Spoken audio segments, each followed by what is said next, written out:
Assalamualaikum warahmatullahi wabarakatuh. Selamat siang pemirsa. Senang sekali di siang hari ini kami kembali menyapa Anda dalam program Kabar Jambi, sebuah program yang nantinya juga akan memberikan inspirasi dan motivasi kepada seluruh anak negeri. Bagaimana kabar Anda pemirsa? Semoga tetap semangat dan juga sehat karena hari ini juga masih cukup panjang, masih ada beberapa waktu ke depan sehingga kita harus tetap bersemangat untuk menjalankan apapun aktivitas kita pada hari ini. Dan pemirsa, berbicara terkait dengan jurnalis atau wartawan, ini merupakan profesi yang strategis karena memiliki tugas pokok untuk memberitakan keadilan, kebenaran, dan kemanusiaan.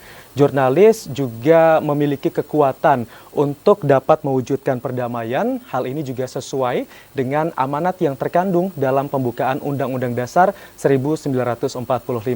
Sejalan dengan hal itu, di Kabar Jambi pada hari ini, kami juga telah mengundang dua orang jurnalis yang menyuarakan perdamaian di tingkat dunia melalui organisasi Heavenly Culture World Peace Restoration of Light atau HWPL, dan dua orang jurnalis ini merupakan perwakilan Indonesia yang mendeklarasikan perdamaian di Korea Selatan. Siapa tamu kita hari ini? Langsung saja kita akan berkenalan. Yang pertama pemirsa, ini adalah Publicity Ambassador HWPL Jambi.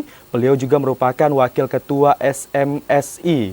Telah bergabung bersama kami di studio Bang Henry Nursal. Selamat siang Bang Henry.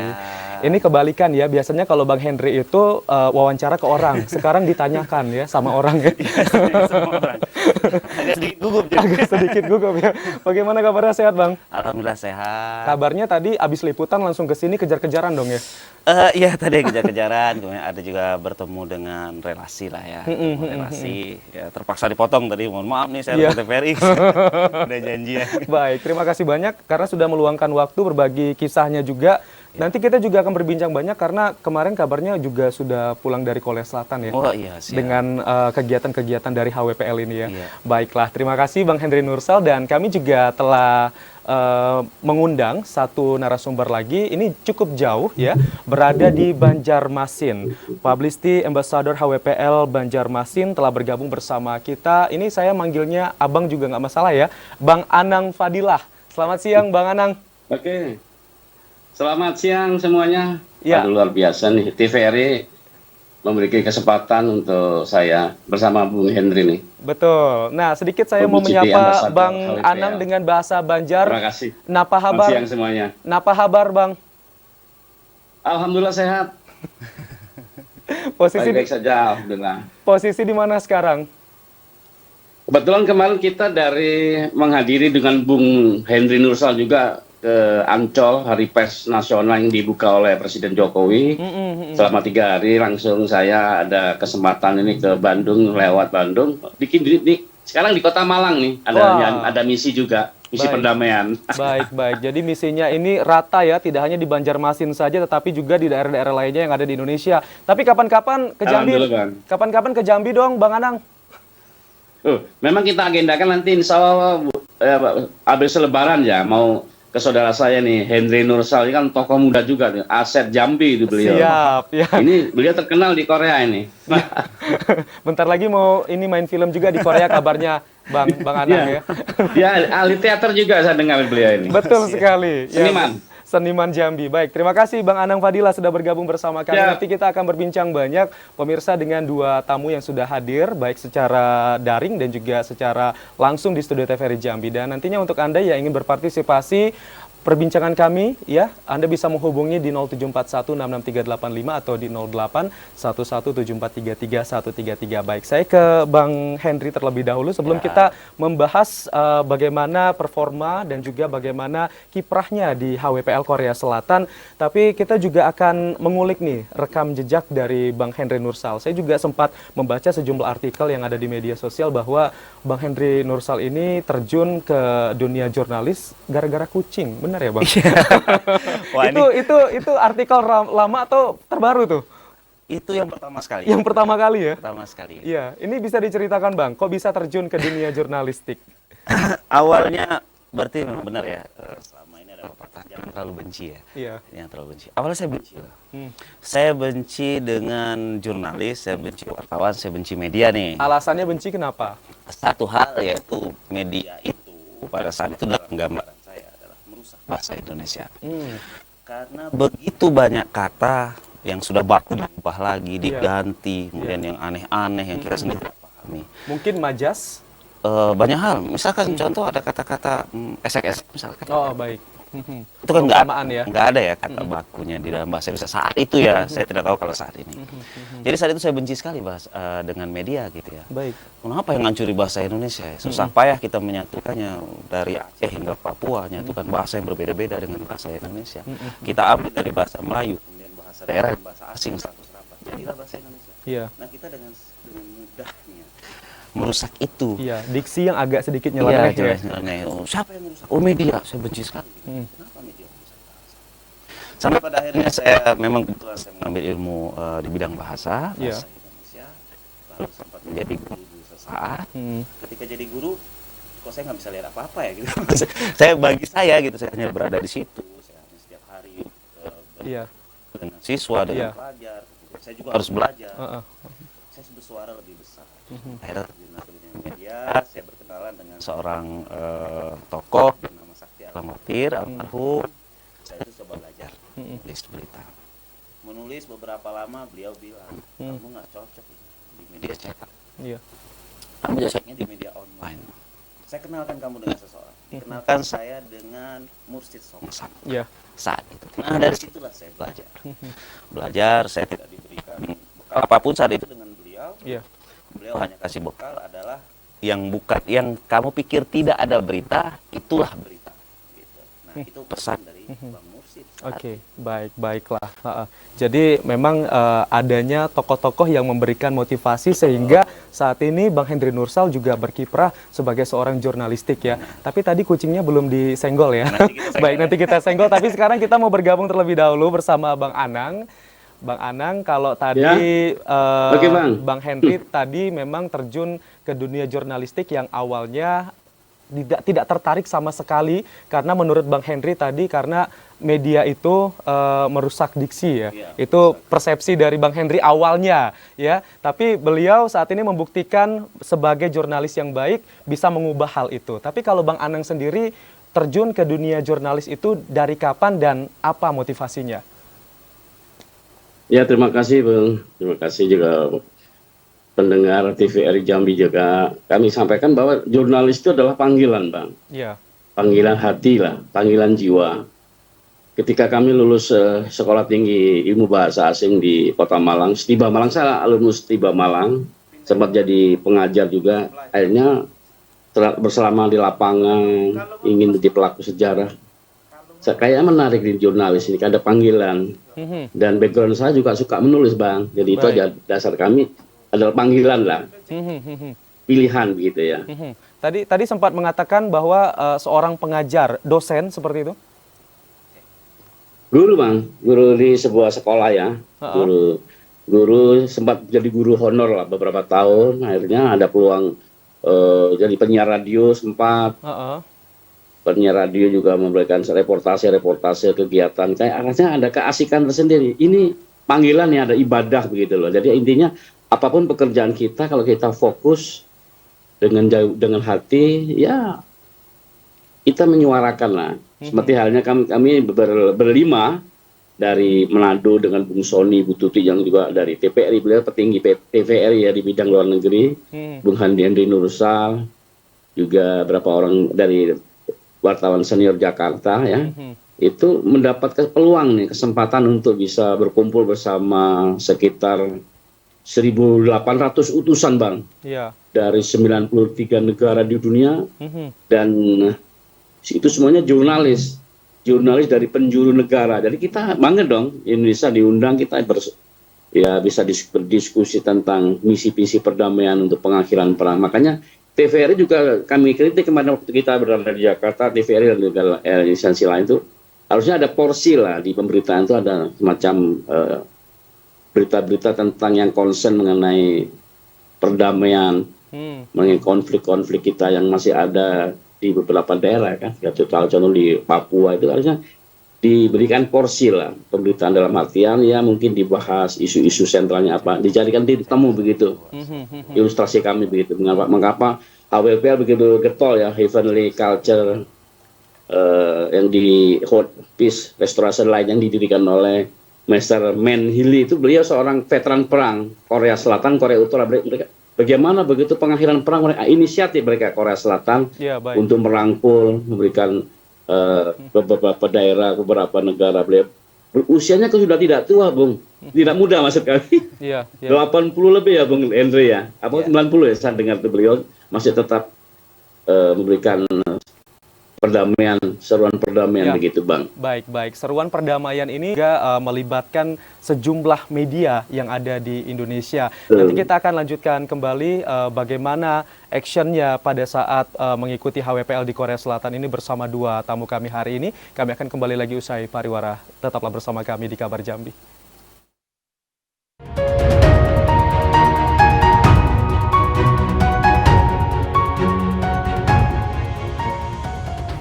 Terima kasih pemirsa, Anda masih bersama kami di Kabar Jambi. Kita masih berbincang bersama Publicity Ambassador HWPL Jambi dan juga Banjarmasin membahas jurnalis perdamaian dunia. Dan bagi Anda yang ingin bergabung bersama kami, mungkin ingin berbincang dan juga sharing dengan dua tamu kami hari ini, silakan di 0741663385 atau di 0811743333. Baik, saya sekarang ke Bang Henry kembali. Kalau tadi memang sudah disampaikan terdapat 1.800 jurnalis dari 93 negara yang bergabung bersama organisasi dari HWPL ini untuk menyuarakan perdamaian dunia. Dan tadi juga sempat dikatakan bahwa Bang Anang bahwa harus ada peran aktif dari berbagai media yang ada di Indonesia untuk membahas sejumlah isu-isu perdamaian yang memang saat ini tidak hanya terjadi di dunia, tetapi juga perdamaian yang ada di Indonesia juga lebih diutamakan melalui peran media. Lalu menurut pandangan dari Bang Henry sendiri, peran dari media untuk membahas hal-hal terkait dengan perdamaian di Indonesia dan juga di Provinsi Jambi seperti apa kiprahnya? Ya, sebenarnya kan kalau bicara perdamaian itu luas sekali ya. Luas sekali. Jadi tidak hanya kita berbicara misalnya ada yang berkonflik terus kita rubah mereka tidak berkonflik, kan tidak itu saja. Tapi intinya kita memperkecil, meminimalisir. Kita Indonesia itu sangat riskan sekali kan dengan segala macam perbedaannya gitu. Ya, negara yang tidak ada perbedaan pun bisa terjadi konflik, apalagi kita gitu. Sangat sensitif. Terkadang saya menggunakan bahasa dalam tanda kutip mengerikan gitu ya. Tapi apa yang menyatukan kita? Tapi kan kita bersyukur sekali Indonesia ada Bhinneka Tunggal Ika yang menyatukan kita. Kemudian ada Pancasila yang menyatukan kita. Nah, bagaimana peran kita adalah ya pemberitaan yang tidak mengarah ke sana sebenarnya. Kita jangan menciptakan atau menulis berita yang tersirat mengandung ada misi yang berbeda, itu saja sih. Kalau kami di HWPL memang diminta ya kita informasi benar-benar menyejukkan lah, bagaimana mengedukasinya itu yang dikedepankan dibandingkan lebih kepada kita bicara informasi atau bicara clickbait saja, mohon maaf gitu kan. Nah, di HWPL itu yang ditekankan. Kenapa? Karena sesungguhnya kita sendiri kalau kami pada saat itu pertemuan itu kita sendiri punya basically pemberontak. Semua kita manusia itu pasti punya.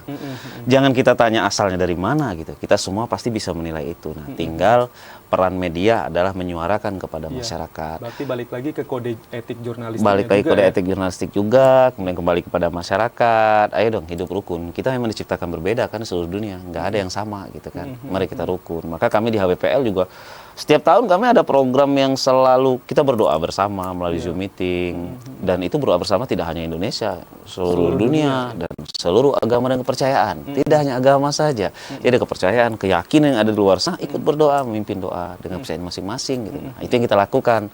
Nah, bagaimana kami selaku duta publishnya tadi, kami memberitakan setiap rilis dari HWPL. Memang rilis dari HWPL itu mereka keluarkan secara resmi dan itu langsung dari Korea gitu dan seizin mereka.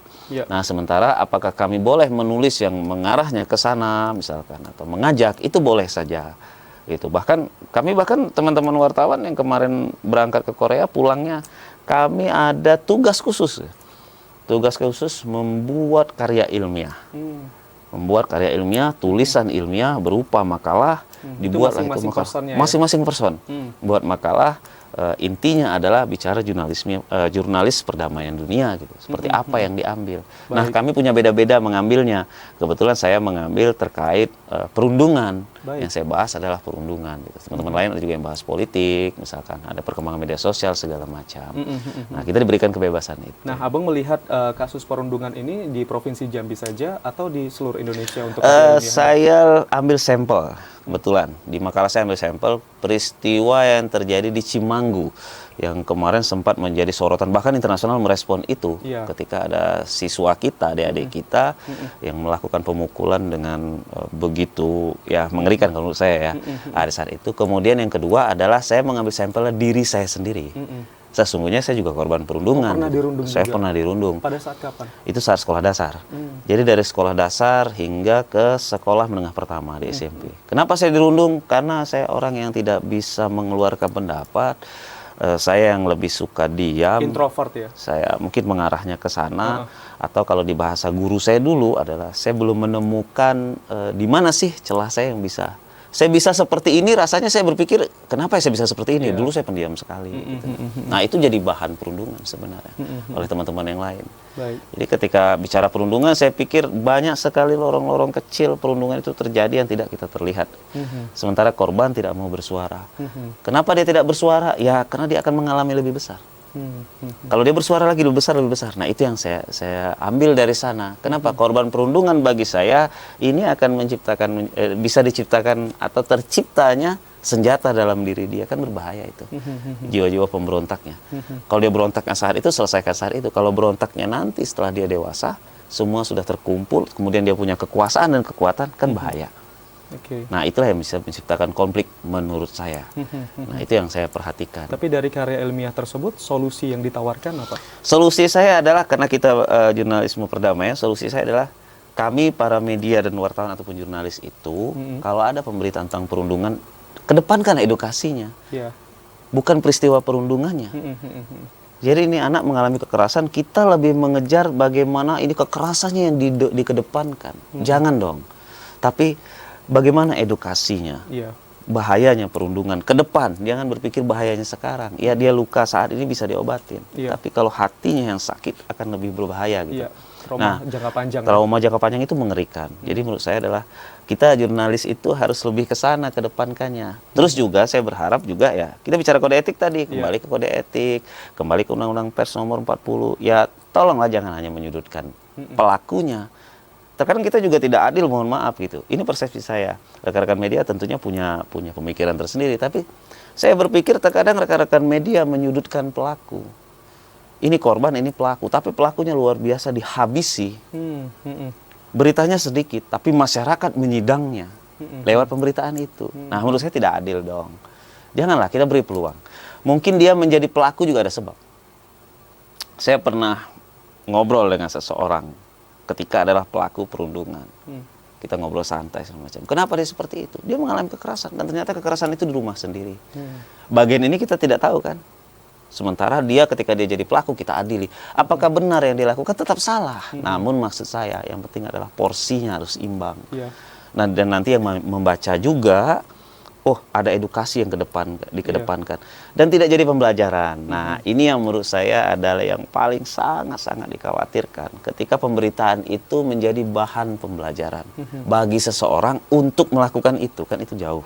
Lebih gawat. Seperti rantai juga ya. Lebih rantai juga. Itu harus diputuskan. Nah, kita yang membuat. Yang mengedukasi betul, tadi. kita membuat akhirnya. Makanya lewat jurnalis perdamaian kita kedepankan itu. Bagian manapun kita bicara lebih edukasi dan edukasinya. Solusi yang kita berikan, solusinya seperti apa. Kita tidak menyudutkan berbagai macam pihak. Kita tidak menyalahkan, oh sekolah nih kurang perhatian, kurang menjaga. Mohon maaf, gurunya satu. Kalau dia jaga satu kelas, berarti ada 40 siswa dong yang harus dia lihat. Tentunya banyak hal, belum kelas-kelas yang lain. Harus berbagi pemantauan ya. Salahnya orang tua misal, oh tidak, saya sangat tidak sepakat kalau menyalahkan orang tua. Tidak dong. Karena laboratorium terbesar kita itu adalah masyarakat, bukan orang tua. Orang tua hanya berapa persen, tapi masyarakat yang jauh lebih besar. Lingkungan di sekitar dia, lingkungan di sekolahnya, teman bermainnya. Tetangga kita, mohon maaf terkadang, dia memberikan toksit juga kan, menciptakan dia menjadi seperti itu. Nah, akhirnya ini butuh peran semuanya. Peran orang tua selaku yang paling pertama kan di rumah. Internal ya. Internal, kemudian peran masyarakat juga. peran pengusaha, peran pejabat, bahkan peran media tidak bisa dikesampingkan gitu, dianggap itu anak siapa sih, oh nggak bisa begitu. Kalau kita berpikir dalam kerangka adalah generasi Indonesia di masa depan. Kita bicara generasi Indonesia di masa depan tidak hanya gizi dan vitamin yang baik, tapi juga isi kepalanya yang harus dibentuk. Maka harus semua elemen kita harus bergerak dong. Nah, termasuk media dong, jangan lepas tangan gitu. Baik. Gitu. Jadi memang tidak hanya peperangan saja ya untuk isu perdamaian dunia ini, tetapi juga hal-hal lain yang nantinya bisa dapat memicu ketidakstabilan dalam kehidupan berbangsa dan bernegara, itu juga harus menjadi perhatian dari media. Ya? Seharusnya kita tidak hanya melihat saat senjata telah diangkat. Tapi sebelum dia berpikir bagaimana cara mengangkat senjata kan, seharusnya kita sudah berpikir ke sana. Baik, antisipasi lebih baik. awal. Saya sekarang bergabung bersama Bang Anang. Bang Anang, kalau tadi memang Bang Henry Nursal sudah mengangkat sebuah karya ilmiah yang nanti akan dilaporkan seperti itu ke HWPL. Dan ini tema yang diangkat juga sangat menarik sekali terkait dengan perundungan. Lalu Bang Anang sendiri, apa nih karya ilmiah yang memang sudah disajikan untuk HWPL ini, Bang? Terima kasih Bang Ahmad Solihin dan Bang Henry sudah memberikan karya ini. Memang seluruh peserta sekitar 7 orang yang dipilih jadi duta perdamaian dunia dari HWPL itu akan disuruh menulis tentang pandangannya, tentang pengalamannya. Kalau saya sendiri lebih memilih topik-topik di seputar Pulau Kalimantan yang begitu luas kan, mulai dari IKN, mulai dari konflik etnis di Sampit beberapa tahun silam antara suku Dayak dan Madura, dari ada suku Bugis, ada konflik-konflik agraria. Jadi kami mengedepankan adalah etika, artinya etika sebagai manusia itu dijaga dari lingkungan terkecil di rumah tangga, lingkungan sekitar perumahan kita, sampai skala kota kabupaten. Kita akan tampilkan bahwa konflik-konflik itu dimulai dari sisi itu. Kita harus berdamai dengan diri kita sendiri. Artinya sebagai seorang jurnalis mempunyai garda terdepan sebagai pilar demokrasi, menyampaikan meskipun pahit ya, meskipun sampaikan satu ayat bahwa perdamaian itu ada esensi kemanusiaan itu sendiri. Jadi kita menulis dengan melakukan pertemuan tatap muka, interview dengan beberapa narasumber tokoh agama, pemuka adat. Ditarik kesimpulan bahwa Indonesia juga harus berbuat dengan skala kecil itu, dengan beragam suku di Indonesia itu. Kalau kita tidak kelola, kita manage, wah berabil. Itu karya ilmiah kami adalah masalah sekitar perdamaian di lingkungan kita, dengan lingkungan keluarga, bagaimana dengan tetangga, skala besarnya begitu. Saya sependapat dengan Bung Nursal bahwa ada etika berdamaian adalah kita bangun dari edukasi kita itu ke masyarakat. Solusinya apa? Dan peran jurnalis begitu sentral dengan gegap gempitanya media online yang kebetulan Bung Henry juga Wakil Ketua Serikat Media Siber Indonesia Jambi, dan saya juga diamanai sebagai Ketua Serikat Media Siber di Provinsi Kalimantan Selatan yang ada 13 kota kabupaten. Kita kedepankan itu, bahwa kami sampaikan ke kawan-kawan di bawah media online, mari kita sama-sama membangunlah peradaban, bahwa perdamaian itu adalah esensi kemanusiaan. Kita harus jangan lengah, jangan pernah bosan menuliskan sequel sedikit, mungkin dalam seminggu di jurnal kita, di artikel kita, selipilah bahwa damai itu adalah indah, begitu loh. Demikian Bang Ahmad Solihin. Memang itu yang perlu ditekankan ya. Lalu seperti apa tanggapan Anda mungkin dengan oknum-oknum dari jurnalis yang mungkin ada hal-hal lainnya yang bisa mempengaruhi keakuratan fakta yang disampaikan kepada publik seperti itu? Nah, itu kembali ke dalam diri kita sendiri, bahwa kita memang misi sebagai seorang wartawan itu apa sih? Mewartakan.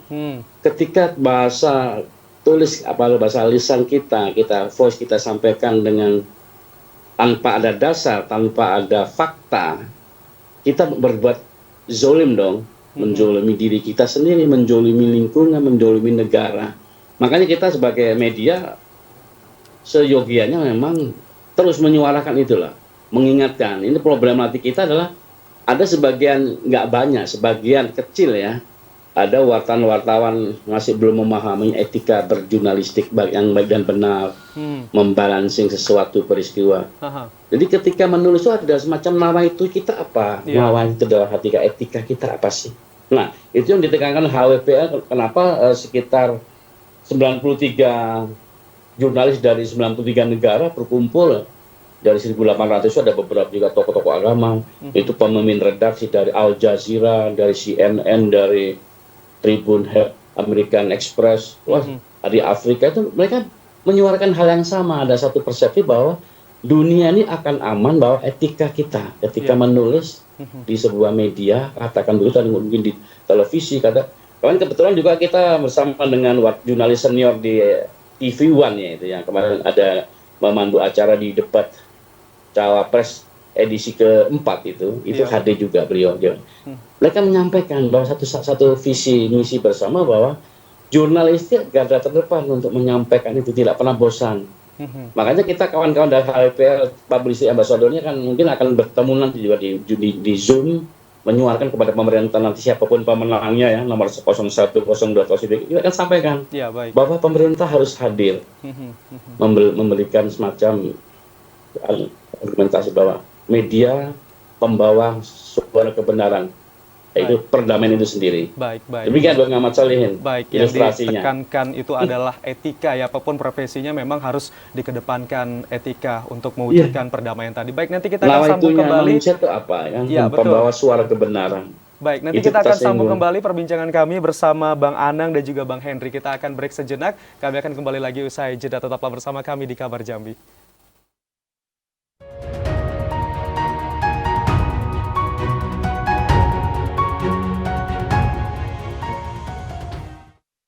Masih bersama kami di Kabar Jambi. Kita masih membahas tema kita hari ini, jurnalis perdamaian dunia, dan kita juga masih bergabung bersama Bang Henry Nursal serta juga Bang Anang Fadila langsung dari Banjarmasin seperti itu. Kalau tadi di sesi sebelumnya memang sudah sempat diutarakan oleh kedua tamu kami hari ini, ada sejumlah karya ilmiah yang memang sudah ditugaskan dengan tema-tema menarik terkait dengan perdamaian ini. Tadi Bang Henry Nursal sudah menyampaikan tema terkait dengan perundungan, begitu juga dengan Bang Anang ini yang juga mengangkat banyak sekali tema dari karya ilmiahnya, baik itu berupa IKN, konflik etnis, dan juga lain sebagainya. Baik, saya juga kembali ke Bang Henry Nursal.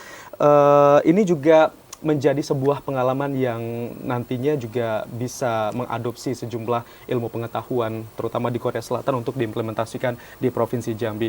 Dan kami juga penasaran Bang Henry, seperti apa pengalaman-pengalaman selama berada di Korea Selatan, dan apa saja kegiatan-kegiatan yang mendeklarasikan perdamaian dunia di sana, Bang, selama Abang berada di sana. Siap. Kami di sana ada sekitar 5 hari. 5 hari di sana dan full sekali kegiatannya, full. Jadi setiap kami ada pertemuan, itu rata-rata dimulai dari jam 8 pagi, selesai jam 8 atau jam 9 malam. Agak sedikit luar biasa ya. Iya, nggak sempat kemana-mana. Nggak sempat kemana-mana. Namun banyak ilmu dan pengalaman juga yang luar biasa kami terima. Karena dari berbagai negara hadir di situ. Dan saat menjadi narasumber di depan sana tidak hanya orang Korea, gitu. Dari negara-negara lain pun ikut. Bahkan ada 93 negara tadi 93 negara, bahkan ada petinggi-petinggi negara juga. Tentang pandangannya, ajakannya. Di negara kami ada ini, ada ini, ada ini gitu. Mari kita bersuara tentang ini. Di negara kami ada ini, ada ini. Negara kami ada konflik, ayo gitu. Nah, kami juga bosan dengan segala macam konflik. Jadi sesungguhnya di HWPL tidak hanya membahas tadi saya bilang, ini terjadi perang antar negara nih, HWPL turun tangan. Enggak hanya itu. Memang misinya sekarang itu adalah namanya DPCW. DPCW itu bagaimana di PBB itu adanya undang-undang yang mengatur secara tegas, tidak ada lagi cerita perang dan mengangkat senjata. Berat tentu, karena banyak faktor kan yang menyebabkan itu. Namun yang penting ada usaha. Nah sementara di HWPL tidak hanya satu HWPL saja, banyak. Jadi ada juga namanya YP, ada juga untuk anak muda. Jadi di HWPL itu ada grup anak mudanya, kemudian ada grup perempuannya, gitu. Terpisah dalam satu besarnya adalah organisasi HWPL. Dan sekarang pun ada juga namanya jurnalis khusus media yang untuk HWPL itu sendiri. Nah, Yang dilakukan di sana adalah selain pertemuan tadi, kemudian juga ada acara puncak peringatan sendiri pada tanggal 17 September. Jadi HWPL itu setiap tanggal 17 September. Baik. Artinya di tahun ini tahun ke-10 ini, tahun ke-10 HWPL itu ada gitu. Dan selalu diselenggarakan di Korea Selatan. Selalu di Korea Selatan. Kebetulan memang di sana pusatnya, di Korea Selatan. Pemimpin kita juga, pemimpin utamanya untuk HWPL sendiri adalah orang Korea. Kenapa dia mendirikan HWPL? Kan itu pertanyaan sebenarnya. Karena beliau ada tentara. Sungguh beliau tentara dan beliau sangat melihat seperti apa sih efek peperangan itu sakitnya bagi dia. Nah, itulah maka diciptakan HWPL. Nah, di sana itu terus kita dengungkan bagaimana menguatkan antar kami yang berbeda ketika dalam satu ruangan 1.800 itu. Yang hanya media misalnya yang berada di 1.800 yang berbeda warna kulit, berbeda asal negara, berbeda agama, medianya, berbeda agama. Bahkan ada foto misalkan tadi saya duduk di sebelahnya orang Amerika, kan saya bingung sendiri mau ngomongnya apa ya. Tapi bisa ada sedikit-sedikit bahasa Inggris secara kasar, mungkin saya bisa ngobrol sama beliau kan yang pada umumnya. Tapi kami bisa berbagi informasi gitu, seperti apa sih di sana. Saya pikir kan awalnya ya ini mungkin, mohon maaf mungkin awalnya bergabung HWPL adalah negara-negara yang berkonflik gitu ya. Negara-negara yang benar-benar secara ya agak sedikit sekitarnya tidak. Negara-negara besar juga banyak berada di sana gitu. Nah, memang butuh waktu perjalanan mereka untuk mengembangkan itu. Saya sendiri berada di HWPL awalnya. Nah, ini mungkin satu informasi juga ya, karena ada banyak teman-teman saya di Jambi bisa bertanya, kok bisa bergabung ya di HWPL? Karena kabarnya Abang juga satu-satunya dari Sumatera ya. Gimana caranya bisa bergabung gitu di HWPL? Saya bilang, saya juga bingung menjawabnya. Lalu satu ketika saya ditelepon, dikontak oleh Kak Lena, namanya Lena dari Sumatera Utara, di Medan. Kebetulan beliau ada di Jakarta, dan saat ini beliau ada di Jerman. Dia mengajar di sana. Dia itu asli Indonesia, Jerman, dan saya sempat ngobrol sama beliau, kebetulan waktunya sangat sulit ya, kita jam 1 di sana sekitar jam 7 pagi, setengah 7 pagi, jadi sangat berat sekali karena beliau juga kerja. Nah, beliau yang kontak saya, berbicara lah dia, awalnya adalah kami dari Perdamaian Dunia, saya adalah volunteer dari Indonesia, relawan dari Indonesia, dia perkenalkan HWPL itu apa. Awalnya saya bingung juga, apa sih HWPL? Tapi yang dia sampaikan, ya kurang familiar, dan dia sampaikan adalah, kami akan nanti sering menyampaikan rilis atau berita-berita tentang perdamaian dunia. Baik. Saya tidak berpikir panjang ketika dibicara perdamaian dunia. Saya bilang, oke, ya apa salahnya ya, berita positif juga kan. Edukasi juga untuk masyarakat. Nah, dari perkembangan itu tahun ketiga, makanya kemarin diundang ke Korea. Betul undangnya mereka memang langsung dari mereka menilai sendiri, media yang bisa bergabung pun mereka yang menilai sendiri. Dari Indonesia dia lihat, oh ini medianya, kemudian dikirimkan lagi ke Korea, nanti Korea yang menilai media itu, oke kata Korea baru bisa. Jadi jalannya sangat panjang. Jadi kita nggak bisa dong, misalnya saya ajak abang, ayo bang, kita masuk HWPL, nggak bisa tuh. Karena mereka sendiri yang menilai segala macam. Namun di TVRI ada, saya tadi sempat sampaikan senior kita, seperti Bang Anang sampaikan, Ibu Tuti Purwaningsih, kami sama-sama di Korea. Jadi satu-satunya perempuan, kalau kami foto berempat, ada satu perempuan, si Ibu. Nah, itulah perwakilan dari TVRI itu ya? TVRI itu, pensiunan TVRI kebetulan, beliau luar biasa semangatnya. Dan beliau yang kedua kali. Nah, kalau kami yang pertama kali. Nah, di sana kegiatannya lebih banyak memang pertemuan-pertemuan. Kita membahas tadi misalnya anak muda, perempuan, kemudian antar tokoh agama, kemudian antar pemimpin dunia itu sekelas menteri segala macam itu ada. Gitu. Saya pikir juga ini orang pensiunan semua kali ya gitu kan. Ternyata tidak. Ada yang masih, dan mereka keinginan cuma satu gitu. Itu awalnya saya akhirnya tertarik gitu ya untuk bergabung. Saya keinginan cuma satu, bagaimana di PBB adanya undang-undang yang mengatur itu. Tidak lagi ada perang gitu. Nah, sampai di Korea pun saya terpikir, ini berkahnya kucing kali ya. Tadi kita ada bahas kucing kan. Berkahnya kucing. Ya, berita kucing itu sebenarnya simpel ya. Simpel, tapi adalah menariknya karena ketidakpedulian kita. Ego kita sangat tinggi, sombong sekali gitu ya.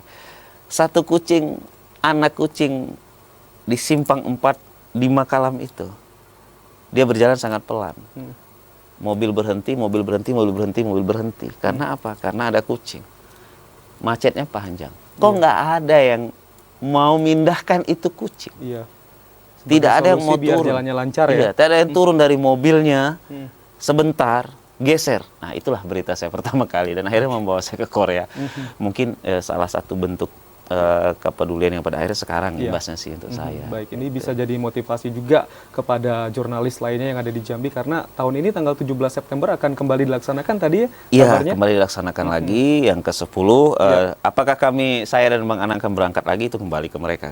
Nanti mereka yang memberi keputusan. Namun kebahagiaan kami ketika berangkat di tahun lalu, jurnalis yang dari Indonesia mendapat penghargaan dari HWPL. Iya. Itu dan itu dari Kalimantan juga. Dari Kebetulan, Kalimantan juga, kebetulan beliau kemarin tidak berkesempatan hadir, namun kita suatu kebanggaan ketika diumumkan di panggung besar itu bahwa ada satu media dari Indonesia menerima penghargaan. Ya. Itu kebanggaan luar biasa menurut saya. Baik. Saya sekarang ke Bang Anang, mungkin dengan hal yang sama bisa menceritakan bagaimana pengalamannya selama di Korea Selatan dan bagaimana juga bisa bergabung bersama HWPL ini, Bang Anang. Halo Bang Anang. Halo, selamat siang Bang Anang. Masih terhubung bersama Bang Anang? Halo Bang Anang. Wah, sepertinya kita terkendala nih untuk bergabung bersama Bang Anang. Padahal saya juga penasaran ini seperti apa motivasi dari Bang Anang sehingga bisa bergabung di HWPL. Mungkin Bang Anang pernah cerita ke Bang Henry. Saya rasa ketika kami ngobrol dulu saat bertiga intinya dengan Bang Sony dari asal Manado gitu ya. Ceritanya sama gitu ya. Sama, kaget, terus apa sih ini HWPL gitu. Seperti apa sih HWPL? Ceritanya pun menarik. Langsung di Korea kami bercerita bertiga karena belum pernah bertemu sesungguhnya. Pernah bertemu saya sama Bang Anang di kegiatan Hari Pers Nasional di tahun-tahun sebelumnya, kemudian pertemuan Serikat Media Cyber Indonesia yang ada pada saat itu Rapimnas, misalnya Rakernas, saya ketemu, kami tidak bahas HWPL gitu. Tapi ketika ketemu, oh ternyata berada sama-sama HWPL, di Korea kami bercerita seperti apa HWPL, seperti apa bergabung awalnya. Sama ceritanya seperti saya, kita kaget. Kita diceritakan lah ini ada namanya HWPL, misinya adalah A, B, C, D diceritakan. Terus kenapa harus mengajak kami bergabung dengan rekan-rekan media, apa yang harus kami lakukan, oh ternyata mempublish segala macam, oh it's okay. Pemikirannya sama, it's okay, kenapa berita positif kok gitu. Kenapa harus kita tolak kan? Kita tidak ngomongin materi di saat itu gitu kan, it's okay aja. It's okay, publish segala macam, tahun ketiga sama-sama memiliki kejutan yang sama gitu. Walaupun kami sudah di branding semua karena sudah mendapatkan sertifikat khusus selaku duta publisitas tadi gitu kan. Baik, setelah di branding pasti ada sejumlah hal yang diadopsi dari Korea Selatan tersebut yang nantinya bisa diimplementasikan di Provinsi Jambi. Lalu seperti apa? Dan kan kita juga pengen nih perubahan angle dari para jurnalis yang ada di Provinsi Jambi supaya lebih menekankan lagi edukasi dan juga bisa mengangkat hal-hal untuk perdamaian di Jambi. Seperti apa Bang? Sebenarnya lebih edukasi ya, sebenarnya edukasi. Jadi kami pun di HWPL itu pun ketika saya ngobrol, apakah saya harus mengumpulkan rekan-rekan media terus memberikan masukan tentang sharing itu, sharing tentang itu. Dari HWPL sendiri menyatakan kita tunjukkan saja seperti apa kita. Gitu. Jadi otomatis ya mungkin bahasa simpelnya tidak usah mempengaruhi deh gitu nah. Kitanya aja. Jadi kitanya. Makanya saya pun akhirnya ketika menulis berita yang benar-benar tulisan saya atau bahkan ada pemberitaan yang sedikit sensitif ini bisa menciptakan konflik, saya rubah segala macam. Kebetulan saya pemimpin redaksi di jambidaily.com, tentunya karena saya punya kebijakan besar untuk itu gitu kan. Jadi akhirnya memberikan contoh itu. Intinya adalah jangan malah kita gitu nah yang memanas-manasi kan gitu bahasa simpelnya. Terkadang perdebatan saya sempat bertanya, kenapa harus Jambi Daily kan diajaknya? Mereka yang menilai kenapa? Minim sekali berita konflik di media yang saya pimpin. Kenapa minim? Karena mohon maaf, saya juga tidak suka memberitakan keributan antar kampung. Apakah berita itu menarik? Menarik. Kalau media lain itu kan hak mereka, punya hak redaksi tersendiri. Tapi bagi saya tidak menarik. Karena itu bisa menciptakan konflik yang jauh lebih besar. Makin panas ya. Makin panas. Kalau solusinya tidak disampaikan di situ, malah kita tidak meredakan, kita malah ikut membakar kan. Nah, itu yang saya khawatirkan. Daripada saya ikut membakar, lebih bagus saya tidak beritakan. Nah, itu hal-hal yang lebih bagus, saya lebih mungkin etika yang lain gitu maksudnya. Lebih pemikiran yang lain gitu. Banyak peristiwa-peristiwa besar saya sendiri tidak tertarik akhirnya. Kenapa tidak tertarik? Saya belum dapat yang sebelahnya gitu. Kita hanya bahas B, yang A-nya mana? Kita selalu mengejar adalah bagaimana kita dibaca. Ya, saya bilang itu haknya teman-teman. Tapi bagi saya adalah saya tidak mengejar cepatnya. Tapi mengejar adalah ketika orang baca, oh langsung tuntas, oh ternyata solusinya ini gitu. Tapi mereka semua punya pemikiran berbeda kan.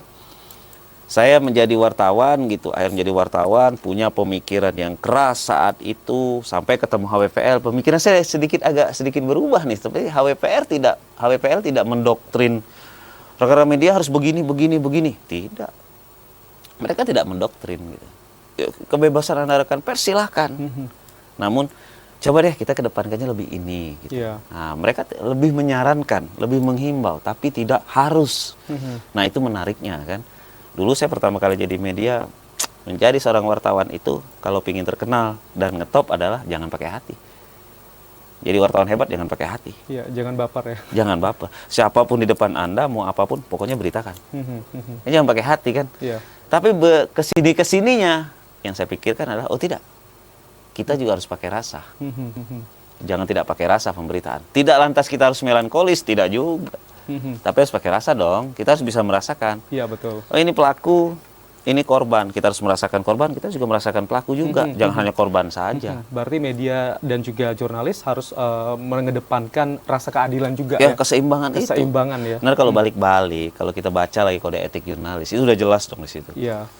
Sangat luar biasa, tapi ada dalam tanda kutip sisi berbeda tentunya adalah yang teman-teman memiliki kebebasan tersendiri lah. Ya, baik. Ini terakhir nih Bang, sepertinya waktu kita juga terbatas. Mungkin apa yang ingin ditekankan kepada para jurnalis yang ada di Jambi supaya nanti mereka bisa mendapatkan prestasi seperti ini juga, bisa bertukar pikiran di negara-negara lain untuk mengadopsi sejumlah informasi-informasi dari negara lain, dan juga bagaimana peran dari jurnalis untuk mengawal transisi kepemimpinan di pemilu 2024 ini. Baik. Ya. Ya, mungkin tetap tadi sudah saya singgung sebelumnya gitu ya. Kalau buat berita, intinya adalah berita yang kita buat, yang kita tulis, tekankan kode etik jurnalistik. Kode etik jurnalistiknya dipegang dengan teguh. Kemudian kita ada Undang-Undang Pers tahun 1999. Peganglah itu. Kemudian kita bicara ada dasar-dasar yang harus kita jaga gitu. Kebebasan bukan berarti sebebas-bebasnya. Kebebasan juga harus bertanggung jawab gitu. Kalau kita bicara hak, tapi kita juga harus bicara kewajiban. Kalau hak kita selaku orang media untuk memberitakan, menginformasikan kepada masyarakat, karena kita dipagari oleh Undang-Undang Pers, tapi ingat kewajiban kita juga harus menghormati hak kan gitu. Nah, jadi kalau membuat berita, Anda bicara bisnis silahkan gitu. Tapi ingat ada yang paling utama, karena pemberitaan itu tetap mengedepankan humannya, humanity-nya, manusianya, maka pakailah rasa. Itu pesan dari saya. Baik, terima kasih. Baik, sekarang saya bergabung bersama Bang Anang. Halo Bang Anang, mungkin apa yang ingin ditekankan untuk sejumlah selamat siang Bang Ahmad Solin. Jadi terputus sepertinya tadi terputus ya Bang ya. Ya, kita sudah berada di akhir segmen nih Bang Anang. Mungkin apa yang mau ditekankan untuk insan pers yang ada di Indonesia Bang? Musim hujan nih Bang, musim hujan ya. Mudah-mudahan tidak banjir. Ya, baik. Oke, terima kasih. Tadi disinggung mengenai apa sih keuntungan masuk AWPL. Kalau bagi kami bahwa media itu apapun visi misinya memang harus menghadirkan berita yang apa adanya ya, easy going apa adanya. Makanya ketika kami dapat undangan dari Hendry dari Jambi, mau TVRI Jambi mau mengupas ini, saya memberikan apresiasi setinggi-tingginya nih. Artinya satu-satunya media yang concern ini. Ini ada tokoh muda di Jambi yang diajak ke Korea untuk menyuarakan kebenaran, keperdamaian. Nah, ini satu hal yang apresiasi bagi kami. Makanya seyogianya media-media yang ada di Indonesia, terutama di Jambi, di Kalimantan Selatan, ya, memberikan porsi lah untuk salah satu bidangnya itu tentang perdamaian itu tadi. Dan itu yang saya tangkap dari pertemuan di Korea Selatan 5 hari ya.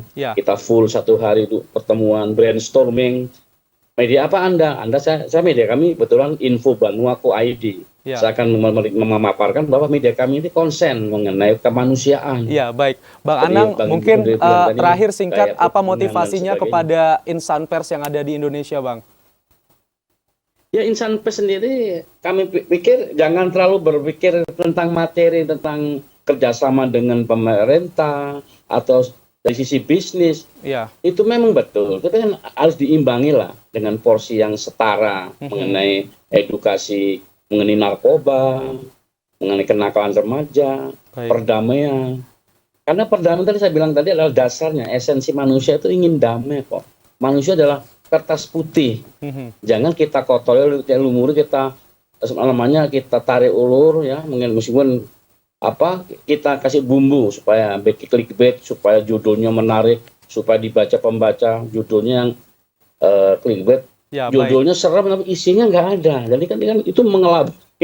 Makanya dengan wartawan, ayo kita bersama-sama berjuang bersama menghadirkan bahwa kita nih unsur kemanusiaan kita Ya, adalah esensinya adalah harus hidup damai.